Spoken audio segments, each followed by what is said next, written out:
You know what we haven't had from DC in a while?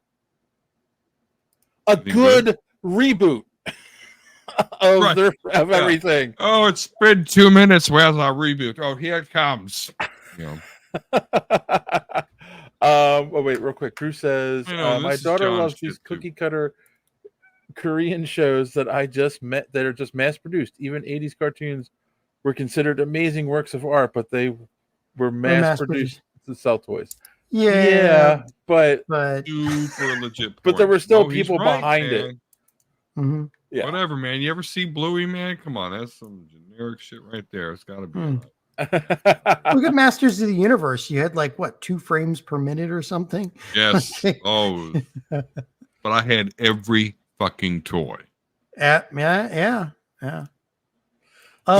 No, Batman silly. books. 20. Going back to yeah. the DC So reboot. they're launching what they're calling the Absolute Universe, which feels like a play on Ultimate Universe. DC, come up with something original here. I have something to add to this. Or maybe they're all drunk on vodka. We'll see. And the premise behind this, now this is right now it's a parallel universe. It's like the What If books or the Elseworlds. It's not a complete replacement of the universe, but there's going to be a Batman, Wonder Woman, and Superman book. Blah blah blah. A Justice League. You know, they're going to do the whole thing because again? They're not selling enough books, and the premise behind it, I'll give them. It's kind of a little interesting, but how long does it last? Like, to me, it's a premise that's not a good ongoing premise. The heroes are the underdogs. Like, it's a world where villainy is taken over, and these heroes rise to fight them. You know, so they're the underdogs. Like, Lex has all the power, and Superman's coming up and trying to fight him, but you know, he's not. He's the underdog in the fight. It's a difficult fight to try to win. So to add to this, have you kept up with the DC Final Crisis animated show? The 3 movies that they put out? No, I want to watch them 1, 2, because it's the final performance of Kevin Conroy, right? Right. Yeah. But yes, yeah, it is. And man, going at it like a badass, man. Well, jeez. But here's the thing. Okay, would you mind some spoilers? No, go for it. Because it goes towards this. DC is doing this reboot. Now this animated universe only lasted like 4 years. Yeah. And maybe 6 movies or 7, or was it, man, well, maybe 8 movies in total, including the 3 Crisis movies, which is pitiful. You know, it's just 4 years. But in Final Crisis, they destroyed the Bruce Timm universe, the Super Friends universe, and a few of the others. And I'm wondering if they're doing that on purpose, saying that this Absolute Universe is now the universe that you should follow because we've killed all the others. Let's be honest. Just like the CW one killed like the Birds of Prey universe, right? The Batman 86 universe. Let's be honest. If these books sell and they do better than the main continuity, they'll become the main continuity. Like, true, yeah, right. Like that's just a simple business move. So, yeah, I can see that. I just think it's weird to like take a concept, but now we're gonna launch a whole universe on this concept. Like, why not just give us a couple one shots? Do a absolute Batman story where he's the underdog and he's fighting the Joker, and then do an absolute Superman and an absolute Wonder Woman. And if people like it, then launch a universe. But this, like the article saying, like they're all in on this, like they're going full bore. It does sound like Marvel Ultimates, doesn't it? Yeah. I mean, what Don, are you interested in this concept? I mean, I know you're a Marvel guy, but still. Yeah. I am interested because, what if this is where a bunch of people jump in because they can? Because right. it's a new universe. But at the Fair same time, how are you going to make Superman an underdog? I can see everyone else, and it's a great concept. Bring him back to his But original power level from the 30s and 40s, where he really can't fly. It is leaping tall buildings, and he's strong, but not strong enough to pull nobody a wants planet. to see that. At least let him fly. I agree. Yeah. No, I agree. Like, that seems boring as fuck. Yeah. I mean, maybe he gets there one day. Sure, okay. You know, but as far as everyone else being underdogs, I mean, come on, is that not the most interesting? What's there at stake if the hero could just do whatever? You know, Dragon Ball Z, they've always basically, how do we make the story matter because Goku exists? Oh, Goku's dead, you know, whatever. Oh, Goku's back now.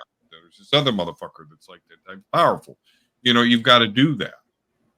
So yeah, again, it does sound like the Ultimates. It does sound New 52-ish, but I can't quite disagree with the strategy, because if they want to present something that we can all latch on to now that we're all right in this geek universe, you know, we're no longer getting our asses kicked because we like comic books and D&D. Like, we're all the rage now, you know. And I've somehow been married twice, you know.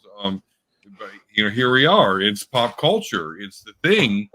So I understand these attempts to put something out there in comics, that a universe that people can latch on and not have to worry about other continuities or other pieces of knowledge or information that they need to truly appreciate what's going on and what they read. Drew says it's the annual reboot. How is it different from New 52? New 52 was hugely popular. Well, Rebirth was really popular. New 52 had issues, which is why Rebirth came along, and then Rebirth was fairly popular.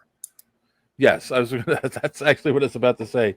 And that was part of the problem too, is that I kind of like the idea that they're doing this as a separate universe, because when they do these reboots and they want to like reform the universe, it gets confusing really fast to the average reader. And like, one of the biggest problems, Drew, with New 52 was they relaunched all the titles, but Scott Snyder was working on Batman, and he was doing really popular and was in the launching the Court of Owls storyline with the New 52 reboot. So they let him keep the universe, Batman and all his supporting characters, the same as they were. They did not relaunch Batman. They didn't reboot Batman at that point. So everyone was so confused, because it's like, why is Batman still, and Damian is still Robin, and Dick Grayson is still Nightwing? Like, all of that's the same, but Superman is flying around in jeans, and like it's year one for him. Like, it made no sense, and people got confused, and I think that's why they went, okay, Rebirth, we're redoing it again. Yeah. The original Superman made it through, and they killed the other Superman, and so yeah. Anyway, as much as I'm not a DC guy, I have Rebirth #1. Yeah, fair enough. Green Lantern was half rebooted. Yeah, the half reboots to soft reboots annoy me. I'm with you guys all the way. Like, if you're gonna reboot it, re-fucking boot it. Exactly. Like, yeah, because wait, were they in the middle of the Darkest Night storyline during the New 52? That might have been why. Yeah, that was a big problem, apparently. Right. So, like, because they had these big sweeping storylines that were planned out and started, like, and I don't disagree with It was crazy, because I collected the Batman Rebirth. I'm like, oh, you know what, my brother Volsker, he likes Batman. I'm like, well, whatever. Let me. I'm like, wait a minute, what? This isn't fucking new Batman. Like, it was insane. Yes, yeah. I have the Court of Owls collected edition, because it's a really good story. It is, but it's like, it's totally separate from everything else that was going on in DC at that time. So we'll see. I think I'll probably catch the first couple issues, at least of Batman and Superman of Absolute, and see what it's about. So we'll see. But the thing is, man, these newer comic book arcs they're showing themselves much earlier in like the MCU and shit. So you never know. It'll pop off and we see it on the big screen. Ghostmaker? My favorite Batman character from Rebirth is Ghostmaker. Huh. So look that one up, buddy. Yeah. Yeah, I'm not familiar with that one either. That's George. Oh, okay. So it is Khan. Darkest Night had just finished. It just ended since they returned the core in issue 1. All right. Yeah. Thanks for watching this clip from the Superhero Speak podcast. And don't forget to watch us live every Sunday night right here on this channel. While you're here, hit the subscribe button and click the bell for notifications so you won't miss out on any of our great upcoming content. Speaking of content, don't forget to check out our website, superheroespeak.com, where you can find the podcast, links to our social media, merch, comic reviews, and so much more. That's superheroespeak.com. Thanks for watching, and don't let your cape be caught in the door. See you next time.